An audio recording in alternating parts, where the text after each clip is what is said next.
sahabat BPMP Banten, jumpa lagi di Opini, obrolan pendidikan terkini BPMP Banten. Di Opini kali ini kita kedatangan tamu spesial, yaitu di sebelah saya ini sudah ada Ade Kalista Rahmani Dewi ya. Ya, dari SMA 7 Kota Tangerang. Kemarin-kemarin Bapak Ibu Guru, Bapak Kepala Dinas, sekarang kita ngobrol dengan siswa, salah satu siswa di Banten dari SMA 7 Kota Tangerang. Sahabat BPMP Banten, opini kali ini akan mengangkat tema mengenai bullying yang sekarang sedang marak ya terjadi di sekolah-sekolah. Nah, kita ingin tahu apa sih pendapat dari salah satu siswa kita nih, adik kita ini, yang kebetulan Mbak Kalista ini, Mbak apa adik ya kali ya? Adik Kalista ini adalah salah satu duta SMA Kemendikdasmen ya tahun berapa Dek? Tahun 2024. 2024. Nah, kita mau tanya-tanya nih ke adik Kalista ya tentang bullying. Apa sih pendapat di Kalista ya tentang fenomena bullying yang terjadi di sekolah? Sebenarnya apa sih masalah ini serius nggak sih kalau menurut Dek Kalista? Oke, kalau menurut aku tentunya ini masalah yang cukup serius karena bukan hanya berdampak kepada mental dan emosional saja, tetapi bisa berpengaruh nanti ke prestasi akademiknya, mungkin bisa menurun. Lalu nanti juga akan ada gangguan-gangguan lain yang mungkin akan dirasakan oleh individu si korban bullying itu sendiri gitu. Jadi menurut aku ini suatu hal yang sangat serius dan teman SMA di luar sana harus aware terhadap hal ini agar kita tidak menjadi mungkin korban bullying atau bahkan pelaku bullyingnya tersebut. Iya. Jadi jangan sampai kok jadi korban, apalagi jadi pelaku ya. Wah, itu mah udah lewat lah. Betul. Nanti kita udah jadi pelaku ya. Nah, menurut Dek Kalista, apa sih yang jadi penyebab utama terjadinya bullying di lingkungan sekolah? Oke, kalau sepengamatan aku atau yang habis aku observasi selama ini ya Ibu, itu mungkin bisa tergantung dari kondisi lingkungan dari mungkin rumah tangga di rumahnya gitu Ibu.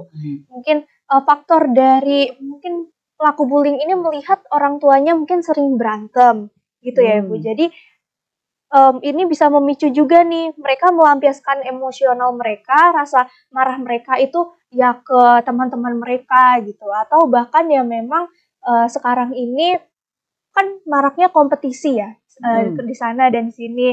Nah, itu juga menjadi salah satu faktor utama penyebab adanya bullying gitu. Jadi misalkan pelaku bullying ini iri melihat korban bullyingnya ini mencapai prestasi atau mencapai titik emasnya sendiri gitu. Nah, mungkin pelakunya memiliki sifat iri atau dengki gitu. Alhasil ya mau menjatuhkan si korbannya ini dengan cara apapun termasuk membuli korbannya ini gitu. Itu faktor dari rumah ya? Iya, dari rumah dan juga dari sekolah juga. Dari sekolah juga ya. Jadi banyak faktor lah yang menyebabkan kenapa terjadi bullying di sekolah. Kalau di rumah jelas-jelas kita nggak bisa apa-apa ya. Kalau itu udah di rumah ya. Nah, sekarang kalau di sekolah kan berarti ada peranan baik dari Bapak Ibu Guru ataupun teman-teman yang di sekolah ya. Apa sih peran yang harus dilakukan atau peranan yang harus dilakukan oleh siswa-siswa atau teman-teman di sekolah agar tidak terjadi atau mencegah terjadinya bullying di sekolah?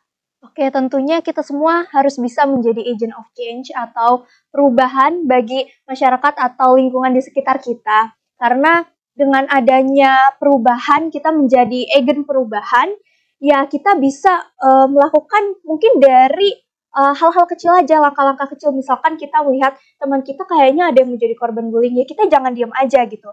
Apa yang harus kita lakukan ya? Lapor, bantu mereka untuk melapor. Mungkin kan korban bullying di sini gak semuanya bisa ngelapor atau gak semuanya berani speak up. Maka dari itu kita harus memberikan dorongan ke mereka sedikit demi sedikit agar mereka mau melapor, mulai percaya diri. Karena yang namanya korban bullying itu pasti kepercayaan dirinya sangat menurun drastis setelah dibully gitu. Jadi kita harus memberikan mereka pertama motivasi dulu. Kita dengarkan, kita harus empati ke mereka. Setelah itu nanti baru pelan-pelan kita bujuk mereka untuk melaporkan kasus bullying ini gitu sampai mereka mau melaporkan ke pihak berwajib. Misalkan mungkin mulai dari guru dulu ya, guru dulu. Nanti kalau misalkan memang sudah rumit kaitannya mungkin bisa melapor ke atasannya lagi, mungkin kepala sekolah gitu Ibu. Atau sekarang itu ada pernah dengar kan yang namanya TPPKS Oh iya, ya. TPPKS juga Ada bisa. tim penanganan pencegahan kekerasan di sekolah. Ya. Jadi adik-adik ini ada di sekolah, siswa-siswa di sekolah mendorong untuk temannya kalau misalnya ada yang jadi korban ya untuk mau melapor karena biasanya kan kalau yang jadi korban itu suka enggan ya. Iya betul. Gitu. Memang ada yang pernah melihat, bukan di sekolah ya mungkin pernah melihat ada yang begitu nggak, cerita begitu nggak? Kalau aku sendiri alhamdulillah kan lingkungan aku juga positif ya Bu. Jadi kurang adalah fenomena seperti itu yang saya temui. Tapi di luar sana kita nggak bisa pungkiri banyak juga Bu perilaku yang seperti bullying tersebut tidak bisa ditangani karena salah satunya korbannya itu tidak berani speak up itu. Jadi mereka memendam sendiri, akhirnya kan makin banyak celah untuk si pelaku ini melakukan lebih ke korban gitu. Karena merasa korban ini lemah, nggak bisa apa-apa gitu kan Bu ya. Mereka makin punya kesempatan untuk melakukan itu gitu. Jadi makin merajalela nih. Iya betul. Ya. Kalau misalnya ini kan kalau anak-anak sekarang yang Gen Z gini, termasuk saya juga mungkin walaupun kan Gen Z, kita suka nonton drakor tuh ya. Oh iya. Nah di drakor itu kan kayaknya bullyingnya itu kan ceritain ya, di anak-anak SMA-nya itu parah-parah banget tuh ya. Nah tapi kan kalau di kita enggak ya. Ya insya Allah ya sampai segitu parahnya seperti yang di drama itu ya. Kita nggak ada drama-drama begitu. Kalau dari sisi Kalista sebagai duta SMA ya, sebenarnya bullying ini bisa dirasakan bisa merusak iklim atau budaya di sekolah nggak sih? Tentunya bisa ya Bu, karena misalkan dari yang tadinya sekolah tersebut dikenal memiliki prestasi, sekolah unggulan misalnya gitu ya Bu, atau memang dikenal sekolah ini anak-anaknya punya prestasi di bidang olahraga, seni gitu. Tapi tiba-tiba suatu hari misalkan terdengarlah ini rumor katanya sekolah A ini ya ada yang ngebully sampai misalkan dikunci di kamar mandi apa. Karena yang namanya kejahatan itu atau bullying itu pasti nggak lama akan tercium juga bangkainya kan Ibu. Maksudnya akan tercium sampai publik gitu. Jadi mungkin itu bisa merusak nama baik sekolahnya juga ya Bu. Termasuk budaya-budaya pendidikan atau misalkan iklim pendidikan di Indonesia juga akan berdampak gitu tentunya. Sebenarnya sih ciri-ciri yang bukan dirasakan, yang pernah dilihat atau diketahui kalau di anak-anak sekolah tuh bullying kayak gimana? Kalau misalkan yang di Indonesia ini ya jangan jauh-jauh lah. Iya. Kalau misalkan saya pernah lihat di mungkin tweet di Twitter ya, Twitter atau di sosmed itu biasanya yang ada yang dikunciin di kamar mandi, terus habis itu ada yang mungkin secara verbal, secara perkataan, misal cuman bilang, kok makin kesini makin gendut ya, gendutan. Nah, siapa tahu kan korbannya atau pelakunya kan mungkin nggak sadar ya Bu, bilang kayak gitu. Tapi dalam lubuk hati si korban ini pastinya, aduh kok gue dibilang gendutan sih gitu. Jadi memang yang marak sekarang itu sebenarnya bullying verbal sih Bu. Dibanding fisik ya. Kalau fisik insya Allah sudah mulai berkurang ya sekarang. Jadi body shaming udah berkurang? Fisik Ibu, maksudnya misalkan main fisik dijambak gitu Ibu. Itu udah berkurang ya? Iya, saya udah nggak terlalu nggak terlalu banyak dengar berita tentang hal tersebut. Tapi kalau misalkan tentang bullying verbal itu sekarang masih banyak banget. Apalagi tadi betul body shaming itu juga masih marak. Termasuk kita sehari-hari mungkin nggak sengaja berucap seperti itu gitu ya. Itu juga perlu kita perhatikan apakah lawan bicara kita nyaman ketika kita bilang dia seperti itu gitu. Karena nggak semua orang nyaman dengan opini kita tentang mereka gitu. Gitu ya. Nah sekarang saya ingin tahu nih sebagai duta SMA ya, apa sih yang bisa Kalista lakukan untuk meningkatkan kesadaran tentang pentingnya menghentikan bullying di sekolah? Oke, kalau dari Duta SMA sendiri emang setiap bulannya atau beberapa bulan sekali biasanya aku collab sama teman-teman Duta SMA di provinsi lain, termasuk partner aku Duta SMA Provinsi Banten juga ada dari SMA 1 Cilegon namanya Rino. Berdua ya? Iya berdua, kita dari Banten ada 2.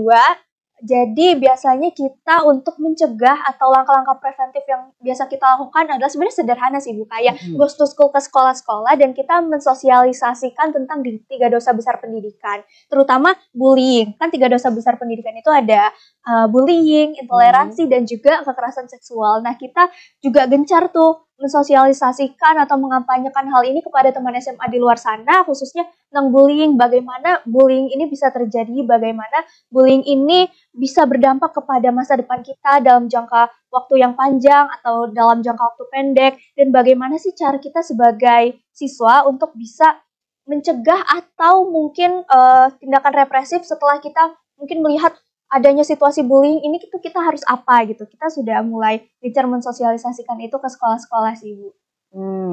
Itu ke sekolah-sekolah ya, artinya Kalista diundang atau gimana itu kalau misalnya ke sekolah sebelah-sebelah itu? Biasanya kita nggak diundang sih Bu, kita menentukan sendiri kita mau goes to school ke sekolah mana ya gitu. Inisiatif berdua nih? Iya, ada juga kemarin di sekolah SMA 7 Tangerang itu sudah sosialisasi tentang 3 dosa besar pendidikan, kebetulan bukan sama Rino aja Bu, tapi sama Duta SMA Provinsi Jawa Barat 2 orang, sama Duta SMA Provinsi DKI Jakarta 2 orang juga, jadi kita berenam. Iya. Oh, dari Jawa Barat datang ke Banten. Iya betul. Terus mengedukasi atau campaign ya tentang anti kekerasan ke teman-teman yang ada di SMA 7. Iya betul. Begitu juga Kalista ke sekolah-sekolah yang lain. Iya. Inisiatif para duta SMA iya, betul. nih ya. Memang inisiatif kita sih Ibu. Oh gitu, hebat bener ini ya. Amin. Duta SMA ya. Oh, ada satu pertanyaan nih. Apa sih motivasinya ini menjadi duta SMA? Oh, berarti kita agak geser dikit lah, nggak apa-apa lah. Kalau aku motivasinya mau jadi duta SMA karena aku tentunya ingin menjadi role model sebaya untuk teman SMA yang lain di luar sana gitu. Juga ingin menjadi pelantang sebaya agar teman SMA di luar sana merasa bahwa oh iya aku juga bisa jadi duta SMA gitu. Atau aku juga bisa kok tingkatin prestasi aku gitu, karena yang namanya cari prestasi itu kan sebenarnya bukan hanya di ajang-ajang, tapi teman-teman bisa ikut lomba-lomba juga. Tapi kalau untuk motivasi aku ya itu untuk menjadi role model sebaya gitu. Ya. Ingin memantaskan diri. Iya, bagus itu ya. Jadi role model, kemudian jadi pelantang sebaya. Artinya dengan jadi role model, jadi pelantang sebaya, ini merupakan kesempatan yang sangat bagus ya buat Kalista untuk menyampaikan salah satunya program anti bullying ini ya, anti kekerasan ini ya. Nah, berarti memang sangat bagus nih. Duta-duta SMA mudah-mudahan kesananya akan makin banyak program-programnya ya. Amin. Kalau setelah tadi mendengarkan jawaban nih dari Kalista ya, bisa disimpulkan bahwa bullying di sekolah itu merupakan masalah yang cukup serius ya. Dan perlu mendapatkan perhatian lebih dari semua pihak. Jadi bukan hanya sekolah saja ya, siswa juga berperan untuk mencegah terjadinya bullying di sekolah. Siswa, guru, kemudian kepala sekolah, orang tua, bahkan dinas pendidikan, kita juga semua ya harus bahu-membahu nih. Betul. Mencegah terjadinya bullying gitu ya. Dan fenomena ini tidak hanya berdampak pada korban dalam hal emosional dan sosial, tapi juga mempengaruhi iklim sekolah secara keseluruhan. Langkah-langkah preventif dan edukatif sangat penting, dan peran aktif siswa nih sebagai agen perubahan yang tadi disebutkan oleh Kalista ya, menjadi kunci dalam menciptakan lingkungan sekolah yang lebih aman dan inklusif ya. Alhamdulillah nih, obrolan singkat kita kali ini sangat bermakna nih ya, tentang pencegahan anti bullying ini. Nah, sebagai siswa dan bagian dari komunitas sekolah, mari kita semua berperan aktif dalam mengakhiri bullying. ya kan? Betul, Ibu. Nah, Setuju. betul, setuju ya. Jika melihat atau mengetahui adanya tindakan bullying, segera laporkan ke kemana Kalista? Pertama ke guru dulu. Ya, Terus habis itu nanti mungkin ke kepala sekolah dan juga bisa juga ke TPPKS. TPPKS, betul. Dukung teman-teman yang membutuhkan dan terlibat dalam program-program yang mendorong sikap saling menghargai. Tidak ada tempat untuk bullying di sekolah kita. Bukan begitu ya Kalista ya? Betul, setuju sekali. Oke. Aduh, terima kasih banyak ini. Terima kasih, Bu. Obrolan kita kali ini ya. Mudah-mudahan betul-betul tidak ada tempat untuk bullying di Amin. Indonesia. Kita doakan untuk Indonesia yang lebih maju lagi, pendidikan kita yang lebih berkualitas dengan tidak adanya bullying kita. Oke, amin, amin. Baik sahabat BPMP Banten, demikianlah obrolan pendidikan terkini episode pencegahan bullying bersama Kalista, Duta SMA dari SMA 7 Kota Tangerang. Sampai jumpa di episode opini berikutnya tentunya dengan tema-tema yang lebih menarik lagi. Wassalamualaikum warahmatullahi wabarakatuh.